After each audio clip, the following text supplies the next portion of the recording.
இன்னைக்கு நம்ம பேச போற டாபிக் என்னன்னு பாத்தீங்கன்னா, இப்போ தமிழ்நாட்டு அரசியல்ல பரபரப்பா பேசப்பட்டு இருக்கிற ஒரு விஷயம். அது வேற ஒண்ணும் இல்ல, நம்ம மத்திய இணையமைச்சர் முருகன் சார் சொன்னதுதான். அவர் என்ன சொன்னார்னு தெரியுமா? திமுக தலைவர்கள் பாஜகவில் இணைவார்கள் அப்படின்னு ஒரு அதிரடியான தகவலை வெளியிட்டிருக்காரு. இது தமிழ்நாட்டு அரசியல் வட்டாரத்துல பெரிய ஷாக்கை ஏற்படுத்தி இருக்கு. நண்பாஸ் பாஜக இப்போ தமிழ்நாட்டுல அவங்க செல்வாக்க அதிகப்படுத்தணும்னு ரொம்ப தீவிரமா வேலை செஞ்சிட்டு இருக்காங்க. நிறைய தலைவர்களை தங்கள் கட்சிக்குள்ள கொண்டு வர்றது ஒரு பெரிய உத்தியா அவங்க கையில எடுத்திருக்காங்க. இந்த சமயத்துல முருகன் சார் இப்படி பேசி இருக்கிறது ஏதோ நடக்க போகுது அப்படிங்கிற ஒரு எதிர்பார்ப்பை உண்டாக்கியிருக்கு. ஆனா இதுக்கு திமுக தரப்புல இருந்து அதிகாரப்பூர்வமான எந்த ஒரு பதிலும் வரல.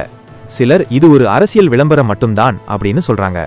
எங்க கட்சி தலைவர்கள் உறுதியா இருக்காங்க, அவங்களுக்குள்ள எந்தவித கருத்து வேறுபாடும் இல்லைன்னு சொல்றாங்க. ஆனா அரசியல் பார்வையாளர்கள் என்ன சொல்றாங்கன்னா, இது பாஜகவோட ஒரு அரசியல் மூவ், திமுக தொண்டர்கள் மத்தியில ஒரு குழப்பத்தை ஏற்படுத்தத்தான் இப்படி பேசுறாங்கன்னு சொல்றாங்க. ஆனா சில பேர் பாஜகவோட அழுத்தம் தாங்க முடியாம எதிர்காலத்துக்காக சில தலைவர்கள் பாஜகவை அணுக வாய்ப்பு இருக்கலாம்னு சொல்றாங்க. இதுக்கு முன்னாடியே நம்ம பார்த்திருப்போம், திமுகவில இருந்து விபி துரைசாமி, நடிகை நமிதான்னு சில பேர் பாஜகவில் இணைஞ்சாங்க. இதையெல்லாம் மனசுல வச்சுட்டு தான் முருகன் சார் இப்படி பேசியிருப்பார்னு நினைக்கிறேன். ஒரு விஷயம் மட்டும் உறுதியா தெரியுது, முருகன் சார் சொன்ன இந்த விஷயம் தமிழ்நாட்டு அரசியல்ல ஒரு புது விவாதத்தை ஆரம்பிச்சிருக்கு. உண்மையாவே திமுக தலைவர்கள் பாஜகவில் இணைவாங்களா, இல்ல இது வெறும் அரசியல் பேச்சுதானா அப்படிங்கறத பொறுத்திருந்து தான் பார்க்கணும். இந்த விஷயத்தை பத்தி நீங்க என்ன நினைக்கிறீங்க? கமெண்ட்ஸ்ல சொல்லுங்க. இன்னொரு வீடியோவில் சந்திக்கலாம். நன்றி நண்பா.